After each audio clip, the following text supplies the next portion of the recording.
Okay. And how are the headphone levels there for you? Sounds great. Check. Alrighty. Can you hear me? I can hear you, Michael. Check. Now, Michael, we're going to talk about Strong Vincent. Of course, you're allowed to join us on this conversation because you know a lot of things just without having to look things up. I would love that. With your brain. Do you want to do a radio check? Say what? Do you want to do a radio check? Operator error. Canadian Tower, this is Aircraft 402 performing uniform radio check. How copy? Copy that. See? I hear you, Lima Charlie. Velveeta, knucklehead, underwear. You are cleared for takeoff. Okay. It's not Velveeta or Knucklehead, but it is underwear. From the Gettysburg Museum of History Studios, you're listening to Addressing Gettysburg. Heidi ho, folks. How are you doing? Welcome to this episode of Addressing Gettysburg. And today we have a friend of ours, a friend of yours and mine's, and everybody else who ever meets her. And you probably know her from her wildly popular YouTube channel, and maybe on Instagram you follow her, or Facebook, but not TikTok. Not TikTok. And she is Jenn Bennie from Walk with History and her podcast, Talk with History. And she is gracing us with her presence today. Welcome, Jenn. Thank you. You're welcome. That's a great introduction. Oh, thanks. Just off the top of my head. Welcome. It's nice to have you here. And I want to thank you. I want to start off with thanking you because, what was it, 2 weeks ago? 2 weeks ago, yes. I was on your show. And it was something we talked about probably a year before that, maybe 6 or 8 years before that. And we finally got around to it. And that is that we talked about one of our well, was it one of your favorite? No, because you guys hadn't seen it before. I hadn't seen it before, but one of my favorite actors. Right. Okay. We both love John Wayne. Mm-hmm. And one of my favorite John Wayne movies, perhaps my favorite, although I don't know, I wouldn't say it's his best, but it's my favorite. You understand? Sure. Is the Horse Soldiers, and so we decided to do a show talking about that, and I thoroughly enjoyed myself doing that. You guys are fun to talk to. I love talking about John Wayne and his acting, and we wanted to talk about a movie that was Civil War related that he had done, and he did some where he was a Civil War veteran, right? But not Civil War like during the time, and so Horse Soldiers fit that perfectly. Yeah, because when you said that on the show, I got to thinking about it. I'm like, yeah, you know what? You're right. Like it starts at the end of the war, and then he goes off on some adventure, like in the Undefeated, for example. Yeah, or the Searchers. Or our the Searchers favorite. He's a Confederate veteran. Yeah. But there's only a few times where he's depicted in the war, aside from the Horse Soldiers. And those are like cameos in other movies. How the West Was Won. Yes. And what was the other one I said? There was another one.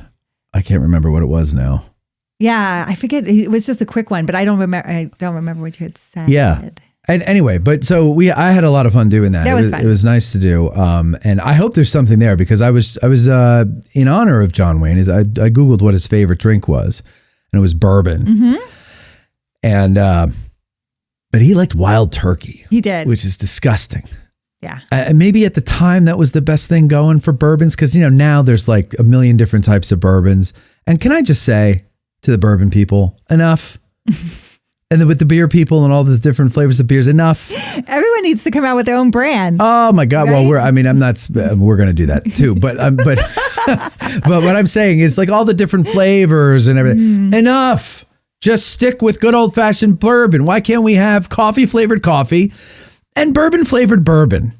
I guess because as you get older, your tastes change and you want something. I think people are just dissatisfied. This is why marriages don't last because people just it's always greener on the other side, right? Yeah. And they figure, well, if we just have a whole bunch of different varieties of bourbon, I'll never get bored with bourbon and frankly, I love them. I do like the different. I do too. And honestly, I collect bourbons from my adventures. Oh, yeah. Right. So every time I go somewhere, like I do have a John Wayne bourbon now from when I went to his birthplace. I got bourbon from Alaska. I get bourbon from Wyoming. Like anytime we travel, I try to collect a bourbon from there. That's good. And yeah, that's kind of like getting the local color, but it's the local flavor. right? Yeah. And so when you see our bar, you can see all those different ones and you're like, I want to try that one. I want to try that one from Normandy, right? So it's kind of neat to have them all up there. And you live in Tennessee. I live in Memphis, Tennessee. But you're not from there. No, I'm not. It's hard to say where I'm from because I'm a military brat. Right. So I was born in North Carolina. That's helped me a lot in the South. But right after that, we moved to Hawaii. I think we talked about this. My parents worked for Tom Selleck on Magnum PI. Yeah. But I grew up mostly in Wyoming. Worked for Tom Selleck on Magnum PI as what? They were security. My mom and my parents were security. Okay. And then my mom, New York City, right? She's a cop. Yeah. Okay. And then I grew up mostly in Wyoming. Really? Cheyenne. What part of Cheyenne? Mm-hmm. Oh, man, that's pretty out there. It was pretty. But there's like nothing out there, right? No. And I tell people it was a great place to be a girl, to be a kid, because my dad let me drive at a young age, right? And hunting and all. Oh, do you miss that? I do. I miss just the freedom. Yeah. Do you feel like you're in jail living in Tennessee compared to Wyoming? Well, I feel like you don't want your kids to grow up so fast. And I feel like that was a great place where I didn't have to have all these adult conversations and see all these adult things. I was more protected from it out there. So I miss that for my kids. You're isolated from the real world, basically, right? Yeah. But in many ways, I would guess that you probably are more in touch with real life. Yeah, and I think I felt so capable, right? Learning how to shoot a deer and learning how to clean a deer, right? And hunting, and I raised cattle, and so you're just so capable at a young age. Like you had blood on your prom dress. Yeah. Yes. Right. And so I feel like that's what helped when I went into the military too. I could do the things because from a young age, my parents instilled in me that you are going to do them. You're going to, take care of this and be self-reliant. And so I felt that. And yet you've held on to your femininity. That's very nice. I appreciate that. Yes. I feel like you can be both. Yeah, I agree. Right? Well, obviously. Right? Yes. So I'm one of those people why do you have to be one or the other? Well, a lot of times you meet somebody who has your situation and, they talk like this and everything. And I'm like, that's not real. That's an affectation. Yeah. You don't really talk that way. But so that's cool though. I really kind of do envy that you grew up in Wyoming. Because I grew up in New Jersey and it's the furthest thing from Wyoming in the world. But I visited Wyoming. We went to a ranch 60 miles outside of Casper to go riding. And I was like in heaven. It's beautiful. I felt like I was in a John Wayne movie. Mm-hmm. And even though most of those are in Monument Valley, the good ones. But it is a completely different lifestyle out there. Yeah. I remember the daughter of the ranch owners lived in a teepee like half a mile from the main house of the ranch because she just wanted to, and you could, yeah. Because who the hell cares? Yeah, I mean, it is the least populated state. So when you think about that, one area code. Yeah, one area code. Yeah. And I was a swimmer. We had talked about this before. And so if you're a swimmer in Wyoming, you have to swim against the whole state because there's no other people to compete against. Right. So I'm used to driving 6 hours to swim or 5 hours to swim. God. So we would drive across Wyoming and you get so used to it. And I think the speed limit there is 80 miles an hour. Yeah. So I loved it. It's what I knew. And I miss that. I would love to retire there. I'm trying to talk my husband into Cody, Wyoming. Yeah. Oh, okay. But I married a city boy, and he wants to be close to an airport. So go to Casper. There's a little one there. Well, I think it has 2 terminals. It does. So little. Yeah, but there's an airport and it's international technically. Yeah, and a lot of people live in Jackson. Jackson is, but that's expensive. Yes, very expensive. Yeah. The elite, right? I don't know if I'd want to be around those people. Yeah, not when they just want it for the status. Yeah, right. They don't really want. No, they don't really care about being in Wyoming. Mm-hmm. They care about being away from the normies, which I do too. But I don't want to be around them. I just want to be away from everybody. Yes. I would like to have their money. Yes. So that I can just get away from everybody. Yeah, that's including the dream, them. Right? That is the dream. Yeah. I would love to have a place in Wyoming or Montana. Frankly, no, the winters are a little rough. Maybe somewhere down south, Texas or New Mexico or Arizona. I would rather deal with the intense heat than intense snow and cold. They're cold I know. winters. Yeah, and I couldn't do that. And you're in you're in the middle of nowhere. Yeah, it's the middle of nowhere. On the way from Casper International Airport to the ranch, right? It was one road. It was 60 miles. Mm-hmm. It was dirt. Yep. There, we passed carcasses of old pianos that were dumped off of wagons from the old days. The rough ride was because the ruts from the wagon wheels were still in the road. Yes. And then the weirdest thing was a blue interstate sign every so many miles. And I finally said, I think it was is Interstate 64. Does that make sense? It does. It does? Mm-hmm. And finally I said to the girl who was driving us there, who picked us up, I go, what's with this interstate sign? Like, I thought it was a joke that the locals put up, like they stole it off of something and put up there. And she's like, oh, well, this goes all the way up into Montana. And I was like, you're kidding.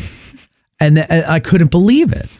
And this road went back to way back when. Yeah. So I can remember school field trips would be to Fort Laramie, right? If you ever played Oregon Trail, right? Fort Laramie was a stop on the Oregon Trail. And the real Oregon Trail went right through Wyoming. And so, like you said, we could see the ruts. You could go to where the ruts were and see the original ruts, plus a register cliff where they would carve their names into the soft rock. Yes. You could see that as well. The coolest thing, there was this canyon a couple miles from the cabin we were in. And the first day, we were in college, so we didn't have a lot of money. We barely had the money to get out there. Mm-hmm. And while we were out there, we had like no money to spend. But we knew it was $100 to hire a guide. And we're like, we got to get a guide at least one day so we don't get lost, Sure. And I was like, I could figure out the rest because I'm pretty good with sense of direction stuff. Well, yeah, maybe back here in the East where there's trees and things that I could recognize. Not out there where it's all nothing. Nothing. And so, but there was this canyon about 1.5 miles or so, 2 miles from our cabin. And he took us out there. And by the time we got out there, it was around lunchtime. And so we stopped for lunch. We tied the horses to an old fence post down in the canyon. And we climbed up the canyon wall to this like overhang where there was graffiti from cavalry soldiers, but also like hieroglyphics from the natives that are probably 1,000 years old or maybe more. Who knows? And that also was the canyon that Butch Cassidy and the Sundance Kids gang, the Hole in the Wall gang, took to get to the hole in the wall, which was near where we were. Yeah.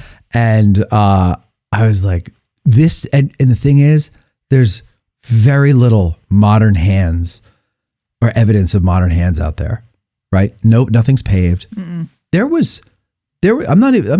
should have brought pictures if I knew you were from Wyoming. There was, right next to our cabin was the original homesteader's cabin from the 1840s, I want to say. Sure. And it was just rotted out. I mean, there's nothing usable there, right? But it was still there. Mm-hmm. And just a couple of bluffs away, there was a little, I guess maybe a hunting party or something, but there were teepee circles. The rocks that they would put to weigh down the teepees were still there. Yes. And nobody's messed with this shit. Nope. And it's like, it's not even a national park or anything. Like, it's just somebody's property. It was somebody's ranch. It was the coolest thing in the world. You're very lucky that you grew up there. Yeah, it's like walking into a time capsule. It is. But like you said, if you break down, who's going to help you? You have to become very self-reliant out there. And that's why I think it's a great place for someone to grow up, because you learn how to change a tire and no one's coming to rescue you. No. You have to figure out how to do this on your own. What happens if you have a heart attack, though? That's the one thing I was like, you're very far from a hospital. Very far from it. I mean, even in Cheyenne, we would go to Denver for most things because Cheyenne didn't even have a lot of things there. Oh, God. That's the one thing as I get older. When I was younger, I would have been like, so what? But now I'm like, I got to be kind of close. That's true. Yeah. Yeah, that sucks. So maybe Jackson it is. I know. Go to the populated area. All right, so we're supposed to actually talk about Strong Vincent today. Yes. But I enjoy talking about whatever with you, so we'll talk about whatever.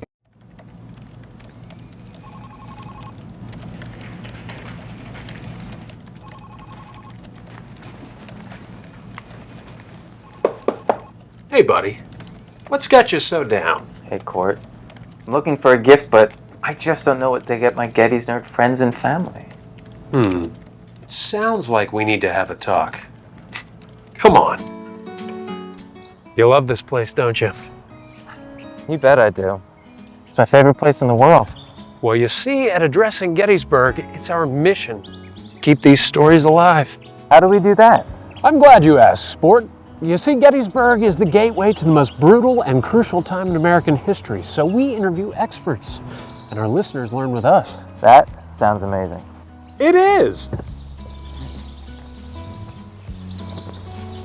Mike, are you f***ing serious? What? It's for the commercial. What benefits do patrons get? You mean besides up to 4 premium episodes per month and Matt being the bee's knees as host? Huh. How about early access to special episodes, behind-the-scenes insights, and discounts for ticketed events? Whoa!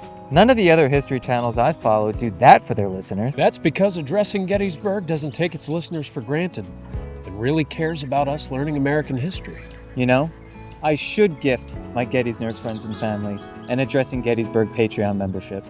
You see, the answer was right under your nose the entire time.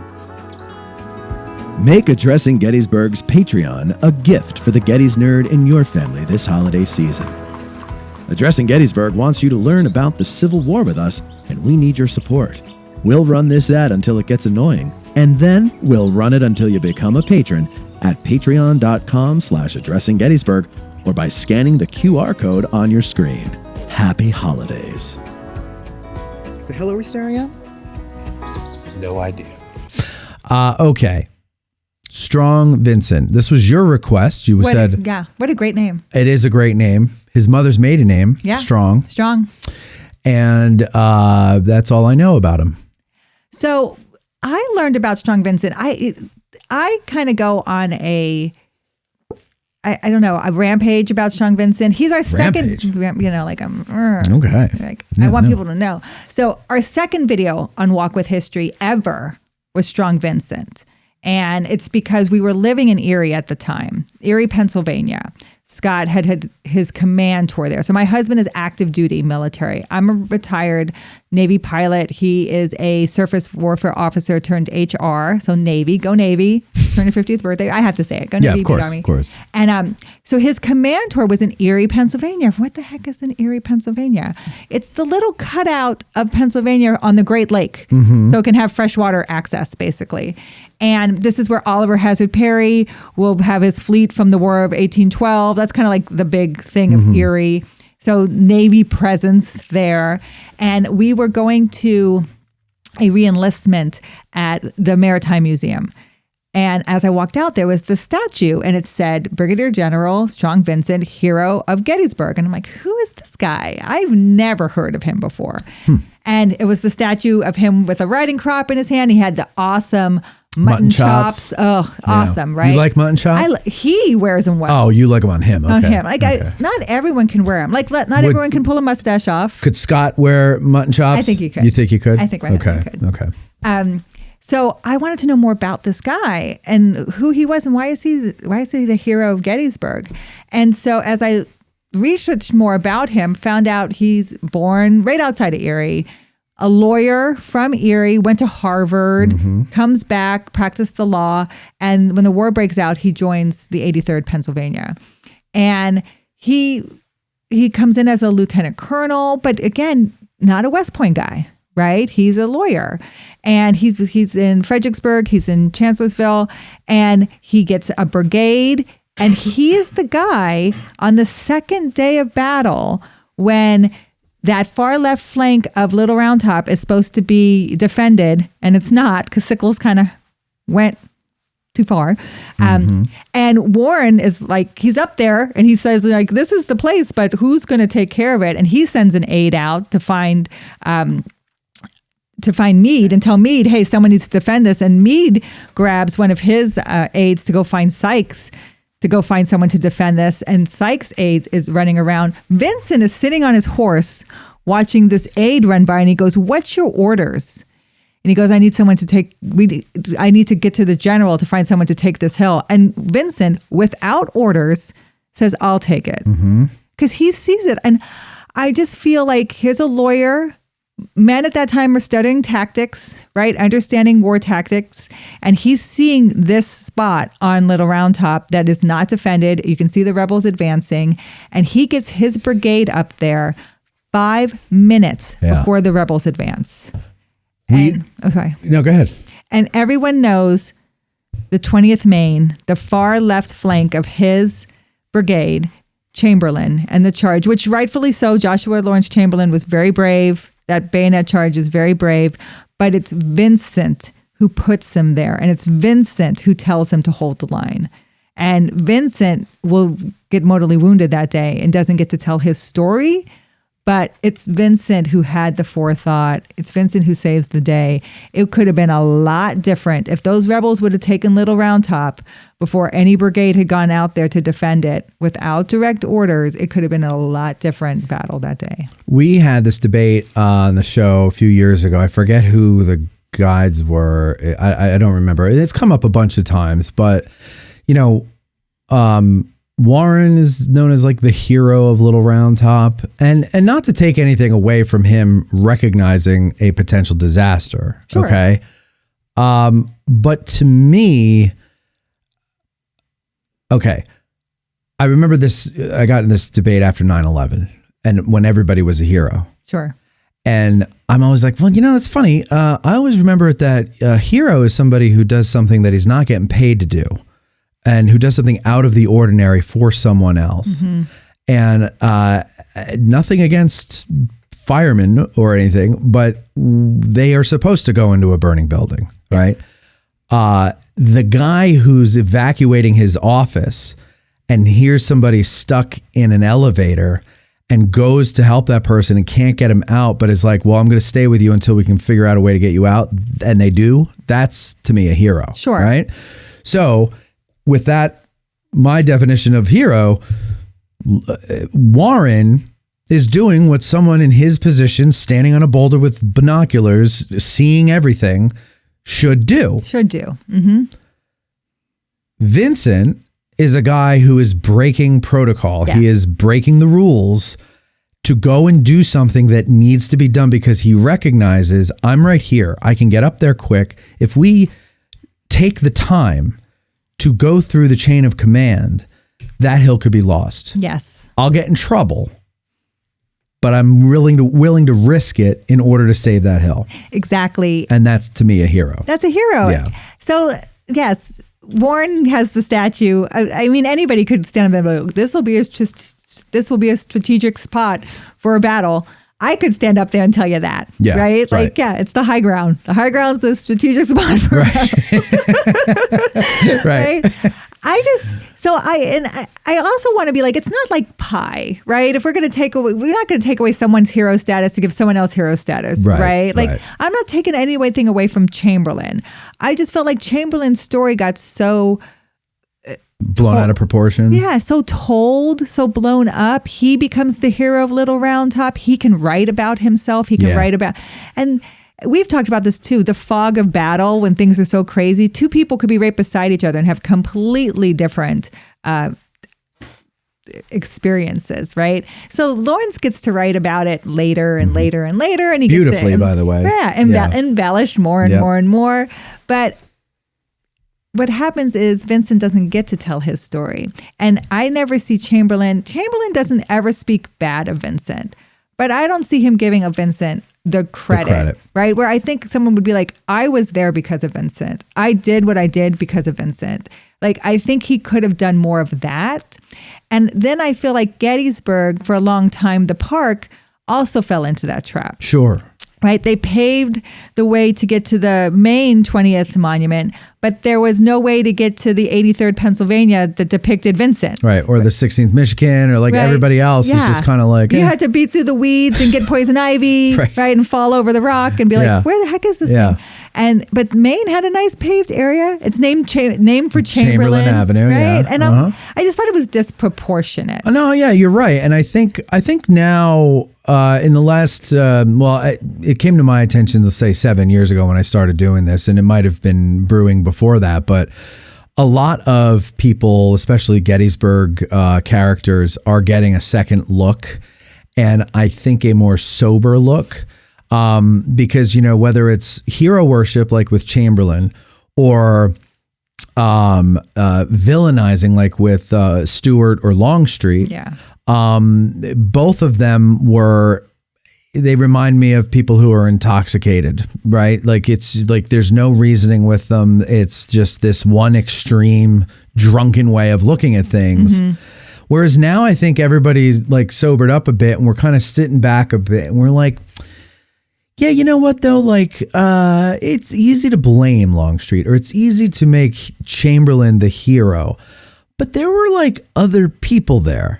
And there were other people involved before Chamberlain. Yeah. And to what you had said before, Vincent is acting without direct orders. He is taking a lot of initiative where that's not working on the South side. They're not taking a lot of initiative there, right? And so much so Lee's like, why aren't we advancing? Where here is Vincent, he's not even needing this order. Yeah. He sees it. He sees the aid. He knows. And I always tell people he's a colonel. That's the rank right before general. Very precarious rank to be. Sure. Right? Because you're not at that position where you can just, I'm doing this and I'm doing that. And I'm going here. And you're not a JO where you can be like, woohoo, let's fight everybody, right? You have to really be, you have to be strategic. You're a junior in high school. Yeah. He has 1,300 men. He has to be strategic of where he places them. He has to have time to get them there. He has to also give orders to each one of them in charge. So he has to be thinking of all of this. He has to know where to put them. Knows know where to put them. Yeah. So, and I mean, wasn't the I think it was the 16th Maine was initially on the left of Chamberlain, and then they were moved over to the right. Yes. So Chamberlain wasn't originally going to be the left flank. He wasn't, and even then, we had talked about the wagon wheel maneuver was probably more of a necessity because of the sound, and they were just kind of like, they couldn't, because you can't, like you said, people were firing artillery.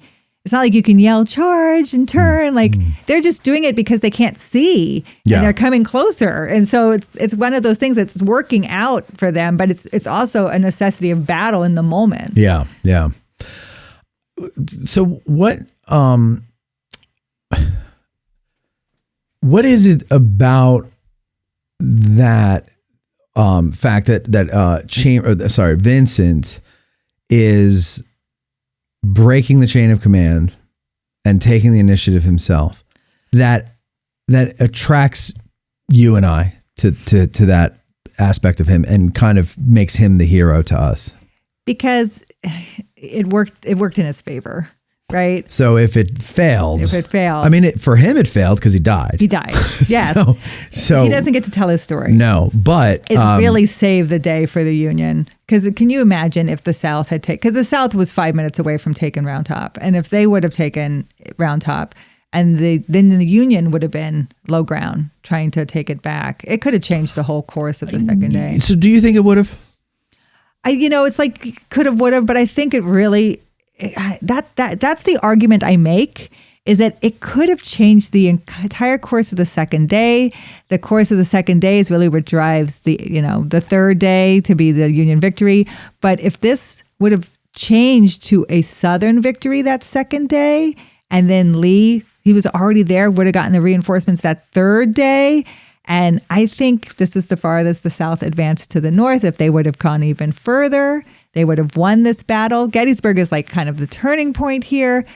The whole thing could have swung the other way if Vincent didn't take that initiative. And so I give him a lot of credit. And I don't know, this is all subjective, right? But I give Vincent a lot of credit here because there are colonels who don't do this. There are colonels who they're waiting for their orders. They don't want to do something wrong, right? They don't want to get in trouble. And he just takes this huge initiative to do that. Well, he's a colonel in charge of a brigade, and I wonder if that makes a difference in your mindset as a colonel. You're not just in charge of a regiment where you really can't really do, but with the brigade, you have a little more maybe autonomy. Maybe not. I don't know. So audience, I want to know from you guys, and I'm going to ask Mikey B in the back there. Do you agree with Jenn that if the Confederates had taken Little Round Top, would it have been catastrophic? So while the audience is making their comments, Mikey B, what do you say about that? First of all, I don't love that I've got a babysitter and Tad back here.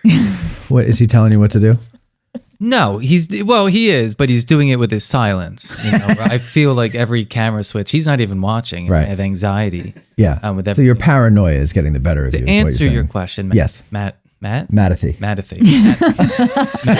To answer your question, it's one, if we just don't know what would have happened. However, if you look in the moment of those things happening, I mean, you see how things go as the day progresses on, it obviously is paramount to the Union holding that part of the line. I mean, even as the day progresses and, where the reserves come from, think of how close everything still was, even though they had Little Round Top. So, yeah, I think it was incredibly important. But, what would have happened after that, who knows? But it doesn't really matter. It was important in the moment. Tad, your thoughts? Tad has no thoughts. Tad's like, what's Little Round Top? Yeah, exactly. That was a good answer, Mike. Publicly, I think that was a good answer. I don't know. I know. I was just messing with you, Tad. See, that's okay. So that's interesting because this has come up so many times, and we've discussed this a lot. And I don't know. Definitely, if you asked me 10 years ago, I would say, "Oh yeah, it was the key to the Union line." Right? If you asked me 30 years ago when I first saw the movie, I'd be like, "Absolutely, that was not only the key to the Union line, but that was the key to the country." Right? But now I think it would have certainly changed the way the maps that we look at look. Sure. Okay. The battle maps. I think maybe the Confederates could have put a battery up there, maybe two.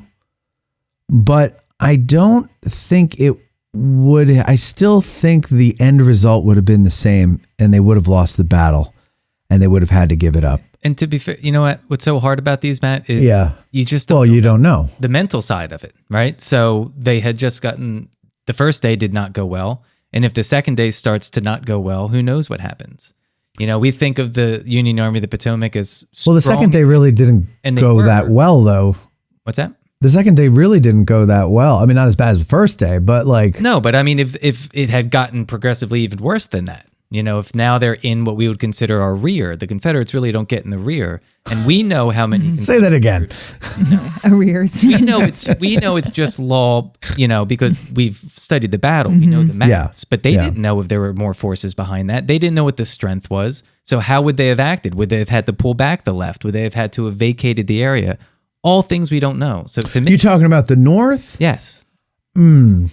See, I think if by the what was it, the night of the 2nd or the morning of the 3rd, they knew that all Lee had left was Pickett. Mm-hmm. If they knew that much that soon, they knew what they were up against. You know what I'm saying? So, well, they know that because of as the battle progresses and prisoners they take, et cetera, et cetera. But at the time that Little Round Top was being threatened, that was at that. Well, that's true. But they had. I mean, I don't know, but I would assume that they had to have had adequate information as to where Lee's troops were, who was where, things like that, who was coming. I mean, they all knew. I would disagree. I mean, that the whole force got over there almost without them knowing exactly what was there. Yeah, but they did know they were on the move, though, or at least the signal station did. Sure, but you can only see what you can see. And imagine they take Little Round Top and they take all those Union prisoners, too, and then they're getting that intel on their side, right? Sure. And I think that would have been the boost that Lee would have needed, too, right, to kind of keep advancing forward. So I think, like what... Mike. I don't want to call you your nickname. What Mike was saying, you don't know what mentally it would have done for the rebels to have taken Little Round Top and then for the Union to have seen that.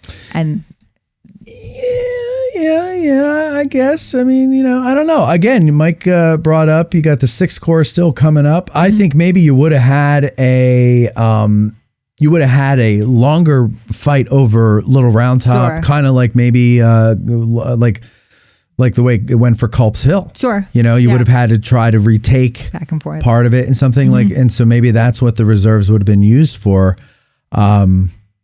Yeah, I don't know. It's just an interesting quote. Let's see what the audience has to say about all this stuff, because they are the greatest people on earth. I don't know if you knew that. No, Take them from the rear. I want to know. I want to know what people think about Strong Vincent too. So my other gripe, and I think I've told you this, is when you go to all the gift shops here, right? And they have all this Chamberlain stuff. And again, I don't want to take anything away from Chamberlain. It's great. But I cannot find a Strong Vincent shirt except for the one that Addressing Gettysburg made. Yes. And I bought, right? Yes. From the movie. Right? Well, that's because most other people are nitwits. Well, they don't know about him. They know about him from the movie. Yeah, little Maxwell Caulfield, right? Right. A little bit.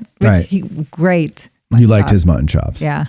There are other places that have strong. Oh, go ahead, Mike. You have a shirt there at Civil War Tees. Never seen my strong shirt? No, I haven't You seen have a it strong because shirt? it's not as popular as ours. Oh my gosh. I don't know. What is your shirt? It says strong on it. It's awesome. It's a Strong Vincent shirt. Just the word strong? Is it him? Is it the photograph of him? I will show it to you out at the break. Okay. All right. Can't wait. Cannot wait. Okay, so let's see here. Yeah, what do the peeps say? John B says, here in Erie, PA area, Vincent is the hero, and I think correctly so. Yes, I agree. Jeff Pasnick says, admiring everyone's individual contributions that led to the eventual holding little round top, not little ground top. There would be no Jesus Chamberlain without Vincent and his knowledge of the situation. John B says, knowledge. Vincent, the sacrificial lamb. Jeff Pasnick says, I think people today have a much deeper contribution for all these heroic situational moments by soldiers and want to acknowledge their efforts instead of the generic 3-4 names you learn in school. Yeah. And I think that's an overcorrection. Don't you? Yeah. Not that they're not. See, and you can't say that. Yeah. Because then it was like, bleh. Well, yeah. But that's not.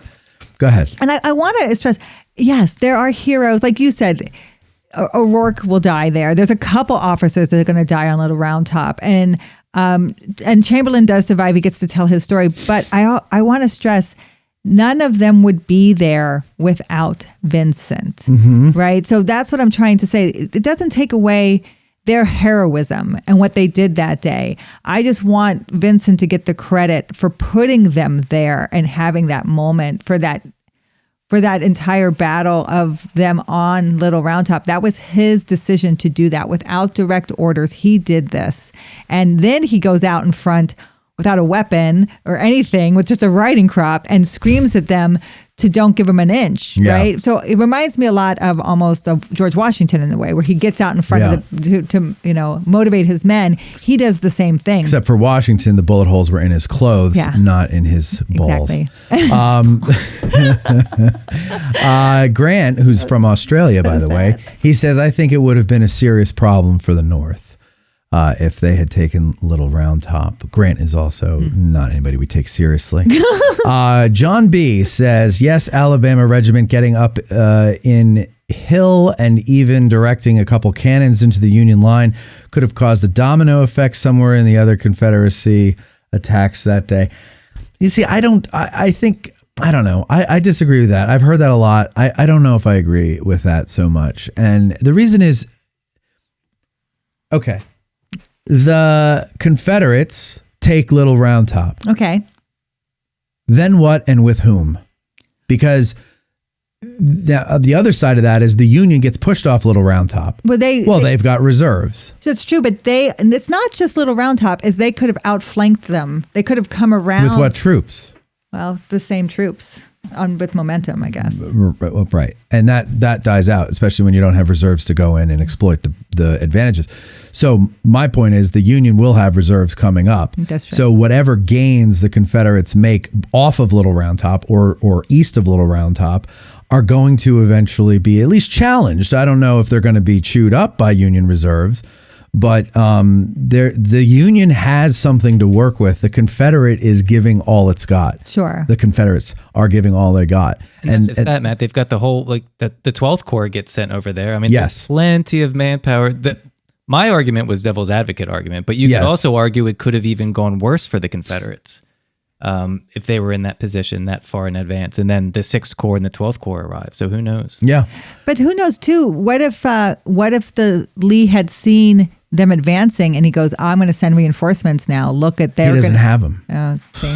He doesn't have them. That's true. You know, any brigades that aren't in any use anywhere probably should be best held as reserves for their sector of the line. Yeah. And by the time, like for example, brigades that aren't being used in Hill's Corps, for them to get down there is going to take a while. Yeah. And so I don't really know what Lee has to work with, except for what he uses to make the attacks that he makes. But beyond that, he's got to reuse the men. I mean, look at on July 3rd, Pickett's charge. Pickett's division is the only fresh one. The other two divisions have been badly used on July 1st, and they're in tough shape.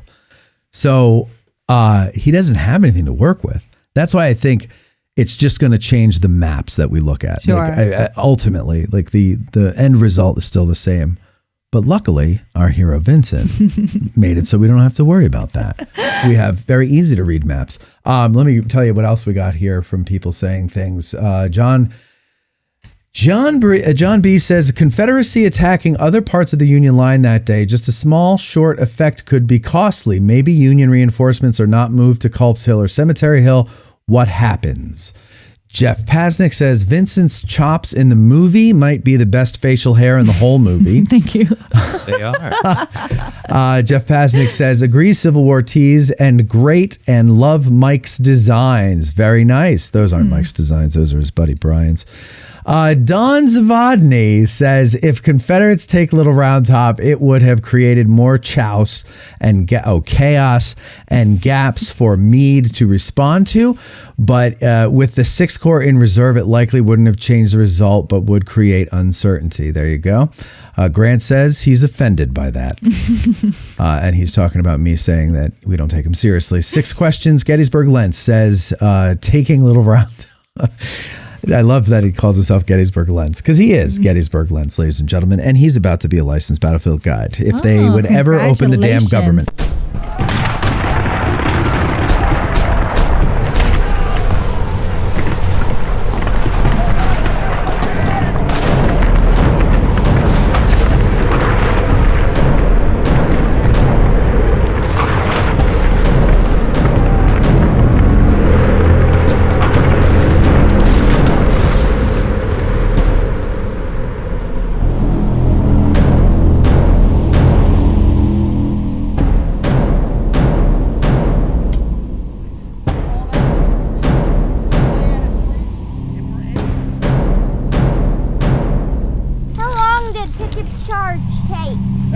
Great question.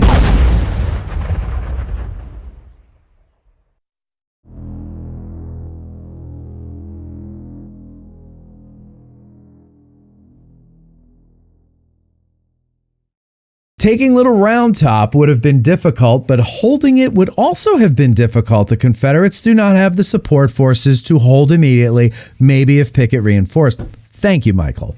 Don Zavodny said, Lee, of course, never had enough reinforcements to take advantage of successes. Chamberlain's own acting, this is John B. Chamberlain's own acting major wrote a letter after the war to Oliver Norton. In it, he mentions Chamberlain, quote, has a notorious inability to tell the truth. And Pukasht says, Gettysburg Lentz, yes, and with no water. Yeah, oh yeah, that's true. Water, that's another issue. Yeah. So, yeah, all right. So that's where the audience stands. It seems kind of like they're on both our sides here. Well, I think, Vincent, more people are championing him. I know there was a book that came out, The Lion of Little Round Top, talking about him. I think more people are getting his story out there. And I think because of that, he's becoming more aware. But like I said, when I walked into all the gift shops, everyone has a Chamberlain t-shirt. Yeah. Everyone has a Chamberlain magnet or postcard. Not one had Vincent. Yeah, Chamberlain is so 1993. I think we need to really start to correct the record. Yeah. And the record should show that Vincent was, as we said, the hero. Yeah, no Chamberlain without Vincent. No, there isn't. No, yeah. You're right. And it's weird to think that you said 1993. The impact of that movie is massive. I know. On people the names they know, what people want to buy. And And Jeff Daniels plays him. Yep. So fantastic acting. Yeah. Right. Yeah. I mean, his mustache. It's just fantastic. And you get Maxwell Caulfield, who I love, but he gets all of a minute. Yeah. Yeah. Right. Like maybe a minute and a half. It doesn't. If it would have showed the aide running around, Little Round Top left us, and how Vincent is sitting on his horse. That's just how they found, Strong Vincent is sitting on his horse and sees the aide, and he takes them up there. If you saw him put everyone in position and then give those orders to Chamberlain, people would think a lot differently about Strong Vincent. No, I agree. Because we just see him very briefly talk to Chamberlain, put him where he needs to put him, and then it's Chamberlain's story after that. And I understand that, but Vincent has his own story as well. He does. I mean, he gets out on that boulder that is engraved, and a lot of people don't know that boulder was engraved by his men in 1864. It's considered one of the first monuments on Gettysburg. His men went out there. It says Colonel Strong Vincent fell here July 2nd, 1863. And a year later, they did that. So before they're putting out all these things around Gettysburg, his men wanted to honor him. He gets out on that boulder. He holds the riding crop, a gift from his wife, and says, "Don't give him an inch, boys," as they're coming up because they're starting to fall back. And he gets shot through the leg, through the groin. He's taken to the farm. We talked about the Bushman farm, and he lingers for 5 days. So it makes me think like he wasn't hit in his femoral artery, because he would have bled out quicker. So minutes. Yeah. So he lingers for 5 days. He gets blood poisoning more than likely, right? He's muttering the Lord's Prayer. He gets promoted to Brigadier General the very next day. Meade puts him in on July 2nd, that night. Yeah. Abraham Lincoln approves it that next day. Yeah. Now, conflicting, does he know that he's been promoted? Because he's kind of delirious by this point, but he's promoted to Brigadier General. And his wife, who is pregnant at the time, is trying to get there to Gettysburg to be with him for his last moments, but she doesn't get there in time. But the woman who is nursing him, Caroline Bushman, she will name her son Strong Vincent Bushman because of him. Yeah. And he's born in September. And then Strong Vincent will also have a daughter who's born in September. So, yeah. Yeah, it's a shame that history doesn't remember him. Popular history doesn't remember him at all, really, except for that mention in the movie and the Killer Angels. But I think that just has to be our jobs, right? Yeah, that's we need to be the ones to shine a light on these people who are, and it's not to take anything away from the known heroes of Gettysburg or the war in general or history at all, but it's to say that it takes more than just these stellar characters. And also these stellar characters become stellar for different reasons. And like I said, it's not like pie. If we call one person a hero, it doesn't take that other person's heroism away. And that's our job as storytellers. They can't tell their story. No. Right? So we tell it. Yeah. And Vincent was one of those who couldn't tell it at all. Immediately. Right? But Chamberlain got a chance to tell his. And then, Killer Angels picked it up and even embellished it more. But we get to do that. And I think it is working because, like I said, I just went out to Little Round Top this morning. And there are cut paths now to the Vincent. There's 3 kind of Vincent memorials there on Little Round Top. And now you can actually get to them without having to go through the weeds and figure out. Well, and also, I mean, here's the thing about those is, and like the 16th Michigan and all those monuments out there is people made what they call social trails out to see them. Now, there may have been originally paths or roads that went there. I think there might have been for some. But I remember when they were talking about the rehab that they were going to do, they would mention that they're going to formalize some of those social trails. But whenever they would say social trails, there was some kind of disdain because, the people went to where they wanted to go. But in their defense, they formalized them. Yes. And so you have to thank the American people for that because they tore up the ground trying to go to these places and they didn't care that there weren't any formal paths. They went there anyway because they wanted to see the 83rd PA. They wanted to see the different markers for Vincent. They wanted to see the 16th Michigan. They wanted to see it all. And so they found a way to get out there and do it. And so finally the park caught up to them and said, well, we might as well. And so I think the American people deserve the thanks for that one. I agree. Yeah. I went out this morning. I laid down on the boulder where Strong Vincent fell. Oh yeah, like you can barely see it anymore. It's been etched in. But I laid down and took a picture with it because I wanted to. I didn't stand on it, but I wanted to be there. And I think that's the whole point of visiting these places: is you want to go to the actual location. You want to honor these people, and you want to go to where those monuments are. And I think that's our right. Yeah. We want to tell their stories. We want to be there. So yeah, it's pretty cool. And you can't beat that feeling, right? Like for people that hear that, I'm sure everyone's been to Gettysburg, but if you listen to this and you haven't, being there and knowing what happened there, that connection, those rocks and those monuments, there's something very human about that. Yeah. Mm-hmm. For sure. There is. And to put yourself in the environment that these things happened on, and even though it's not exactly the same as it was back then, and there's a lot of modern intrusions and modern modifications and things like that, you're still standing where it happened. You hear the story. You can imagine it's enough the same. It's not in detail, but in the grand picture, it basically looks the same as it did back then. And so you can get if you can imagine things, you can get a pretty good chill down your spine standing in these places and hearing these stories or thinking about them or reading them or something. It's, 6 Questions Length says that battlefield is full of stories of heroes. And that is true. It's true. It really is. I think he's talking about this one. Gettysburg, that is. They all are, though. Yeah. And like I said, it's not like pie. I just think Vincent's legacy was lacking. I think the general knowledge of his story was lacking. And I just think more people should know. Like you said, what a cool name.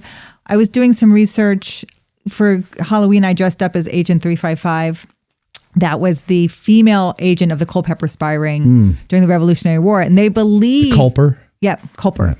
And they believe her name was Anna Strong. Mm-hmm. And so I wondered, is this a relation to Strong Vincent? Interesting. Right? And so, because Strong Vincent can trace his family back to the original colonies, the original British who had come over. And most of his family was in Connecticut, though. So there wasn't a direct relation between Anna Strong and Strong Vincent. But didn't that take place in Connecticut? I thought there was New York and Connecticut, the Culper ring. She's in Long Island. She was part of the ring in Long Island. So not quite as close, but I feel like there's probably a family connection there. So I like that through American history, he's a part of this story, and we get to keep telling his story. So I don't want his legacy to fall by the wayside. Or Strong Vincent is, but we need to talk more about Chamberlain. I feel like Strong Vincent needs to be right up there with everyone else. Yeah, no, I agree.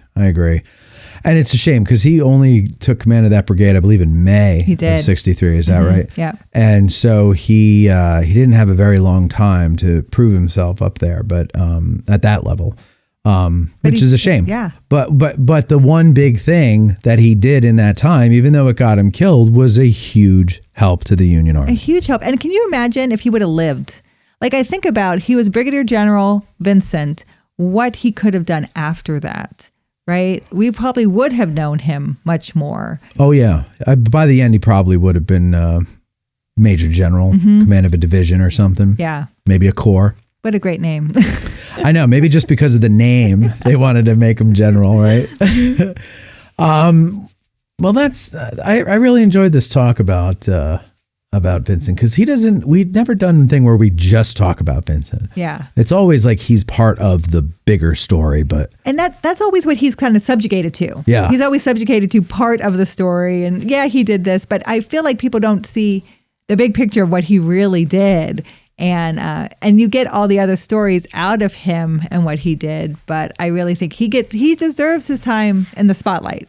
Right. And again, not taking away from anyone else's. piece, not pie. But I like that. Now I've never heard that before. Yeah, like you only get so much of a piece. Yeah. And if you take someone else's, then they get less of a piece. Yeah. Right? Everyone can have a hero piece of pie. But I think just Vincent deserves his piece. So. Maybe hero is the wrong word to use for what we're trying to say. Sure. You know what I mean? And maybe that's why it's such a contentious word for some people, because it's, I don't know what the word would be, but maybe it's not hero.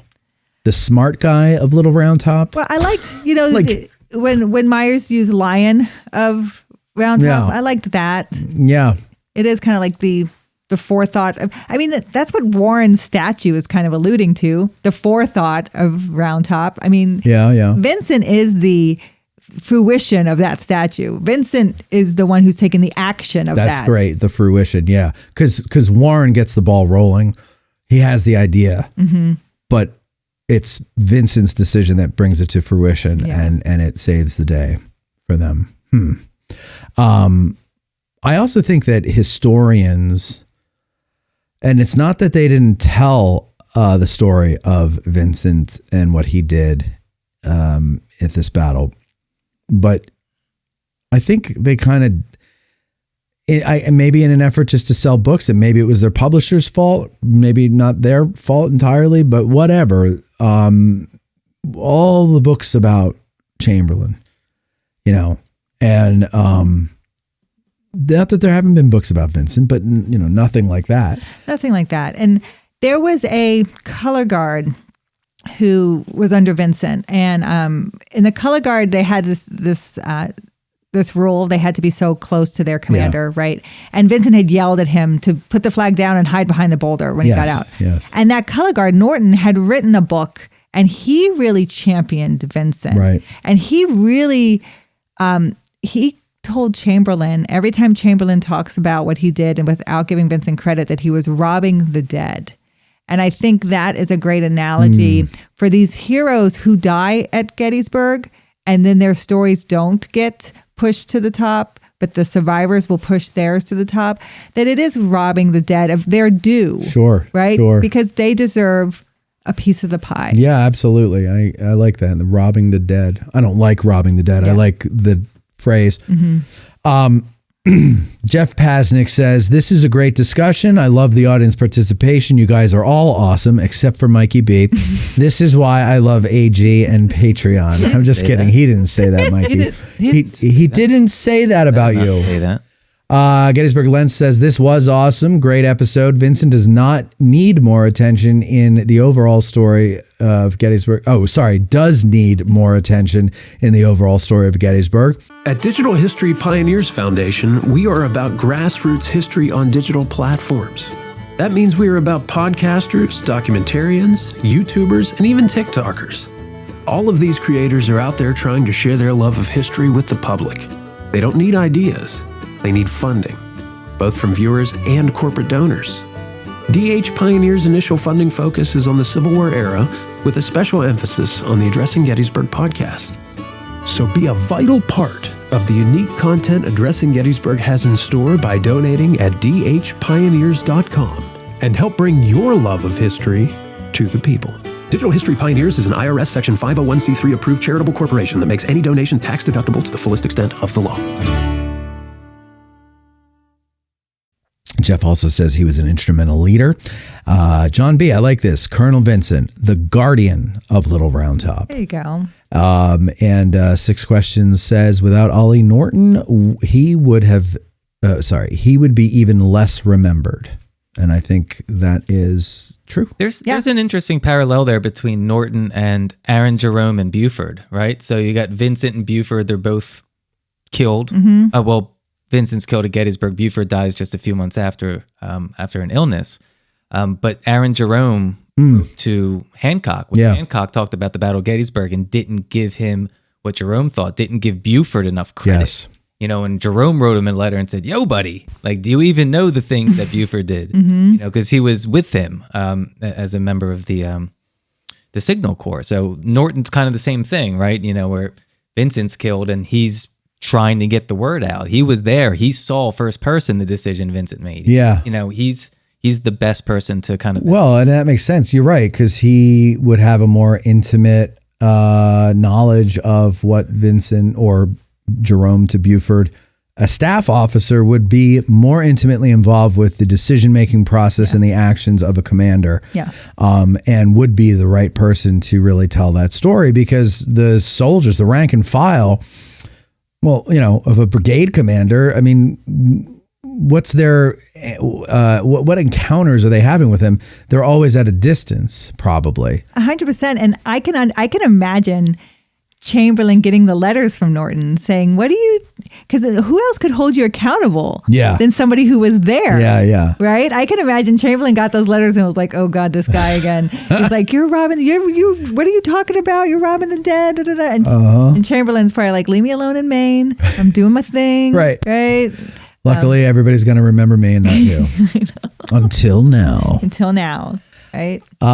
Grant says, Miles B is the greatest. He told me himself. I think he meant Mikey B. I think he means Miles. Miles? It's clearly not me. Miles Davis's brother. Miles B. Miles Davis. Miles Davis. It's his evil twin, Miles Davis. He's trying to take the credit away. I wrote that song. He plays flugelhorn. Well, Jen, the Walk with History, you've got a YouTube channel. Yes. You've got Instagram and Facebook. No TikTok, as we said. Talk with History, is that on like everywhere you find podcasts? Everywhere you find podcasts. Okay.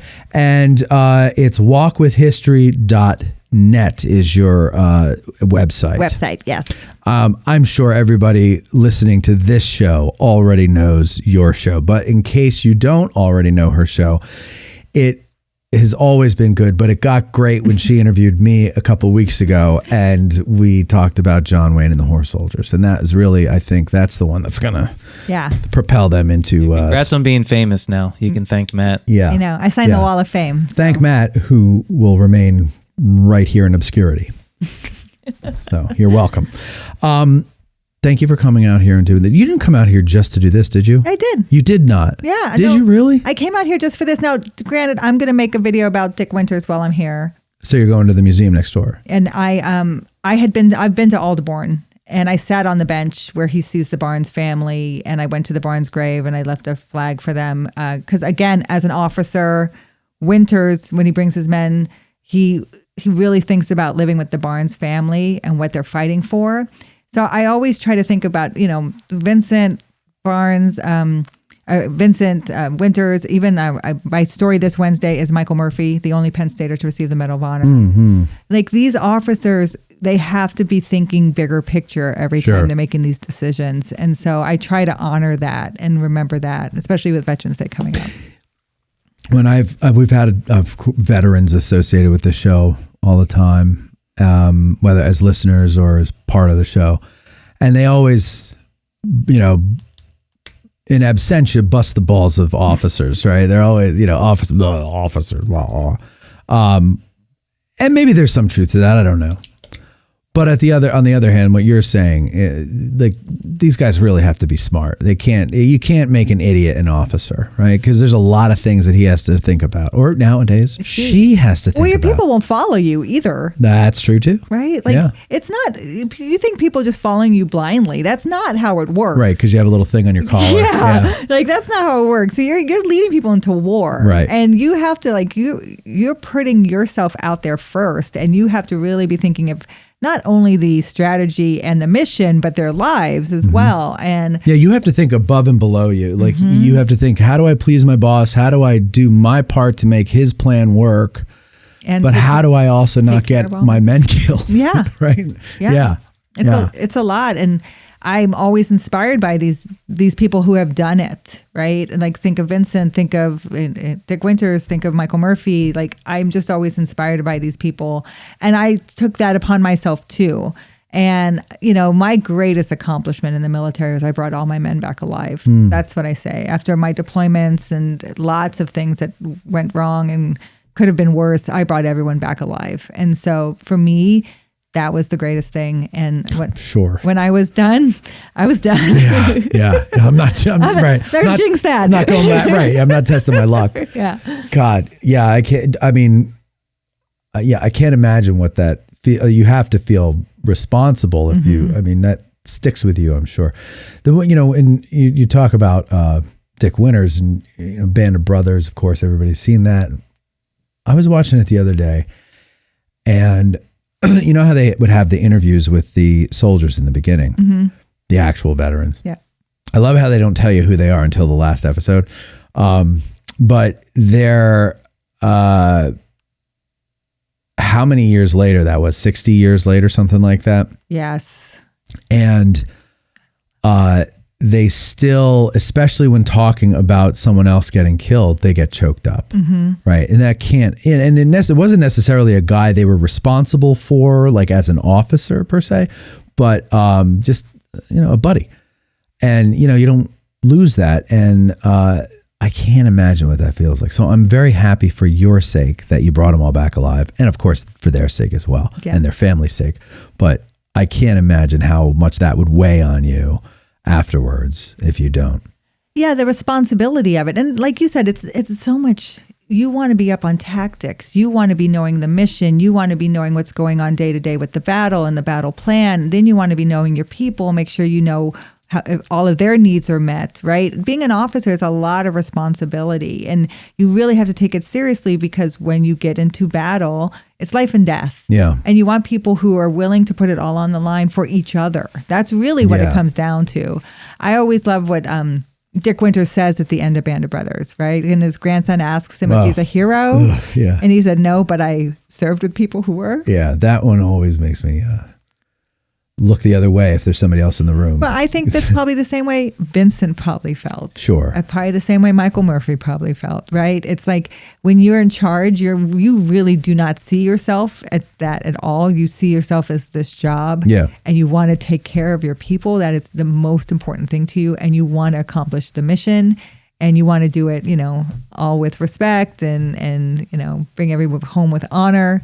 But really, it really comes down to the person beside you and each other and being together and doing that together. But I really think that's why Vincent's story needs to be told. I love that Dick Winters, his story got told. Yes. Michael Murphy, the only Penn Stater to receive the Medal of Honor, his story's told in Lone Survivor, but I really think more people need to know who he is too. So I feel like if you're left behind and you're a storyteller, it's your job to tell their stories. Yeah. It's funny because there is more of an interest now in the common soldier, no matter what war we're talking about, right? Just what it's like for the common soldier, which I like. At first I didn't like that because I don't know, I've always wanted to be a leader. So I'm like, I want to learn about the leaders, but as I was forced to kind of open myself to that for doing the show or to do the show, I actually do find that to be more interesting, the stories of the common soldier. Well, I feel like you're a micro leader, right? Yeah. Good followers are good leaders. Oh yeah. Right? Because even a leader has to follow somebody. Yeah. Right? I mean, good leaders are good followers. Yeah, good leaders are good followers, right? And so even somebody, when we do like the micro histories, or we tell, like you think of Saving Private Ryan. Yes. And we get to know their whole squad. And each one of them does something heroic, right? And leadership driven. Except Opham. But he was just a typist. But it's interesting that each person has their moment where they are also following and leading. And that's important no matter what kind of soldier you are. Yeah, a lot of people have asked me, Matt, from doing the show, are you a hero? And I say, no, but Mikey B is. But I work with people. But I work with people who are heroes. And Mikey B is the leader of them all. Right, Mikey? What do you want? Can I borrow $1,000? Yeah, I got that. You're my hero. Sure. Thank you. Absolutely. All right, Jen, thank you very much for doing this. When are you leaving? So I'm going to leave tomorrow. I'm going to go do I'm going to go to Dick Winters' grave and do his story up past Lancaster. So you're leaving in the morning? Yes, I'm leaving in the morning. I think I'm early. Why did you want to go do breakfast? Well, I was gonna say you should. I'd usually do like a live driving video around the battlefield, and you should join me in that because people like when I have a guest. So I want to do that more often. Let's do it. So why don't you do that in the morning? What time are you getting up and leaving? What time do you do? Let's not do it too early here. Come on. Well, what time? Like 11:59. No, I get up. I'm up early, but I don't know, like 8, 9. Yeah. I get up early too. So the earlier you want to do it is fine. I get up early, but I don't get out. Yes. Until 9ish, 8:39ish. Well, I will say this morning I can make an effort. I was out. And sunrise is probably too early for you, but it's beautiful. If you go to Little Round Top at sunrise, golden hour, I think it's the best time to see it. It is. Sunset too. Yeah. But we'll figure it out. We'll figure it out. Yeah, but I would love to. Thank you. All right, very good. Thank you for coming on and doing this. Thank you for having me on your show. We'll do it again. I would love to do it again. We're doing what, the Searchers or True Grit or? We were going to do, oh gosh, what were we going to do? We're going to do John Wayne. Not the Conqueror. No, John Wayne as... Like we were going to do the top 10 John Wayne as a military soldier or something like that. Yeah, something like that. I forget what we said. I forget it too. Luckily, it's recorded. It's recorded and it's written down. I have a producer who wrote it all down. Thank God you do. All right. So you guys, thanks for watching. Thanks for your participation. If you haven't already, go check out Jenn's channel. Once again, it's Walk with History.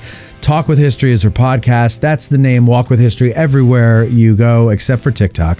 And, of course, we're addressing Gettysburg, and we're the greatest thing you've ever known in your life since sliced bread. That's the truth, whether you believe it or not. Yeah. And we'll thank you all for watching. Mikey, thank you for your help, and we'll talk to you all next time. Bye-bye now. Thank you. Well done. Well done. That was fun. Our hearts so stout have got us fame, for soon 'tis known from whence we came. Wherever we go, they dread the name of Gary Owen in glory. Instead of spa, we'll drink down ale and pay the reckoning on the nail. No man for debt shall go to jail from Gary Owen in glory. Instead of spa, we'll drink down ale and pay the reckoning on the nail. No man for debt shall go to jail from Gary Owen in glory.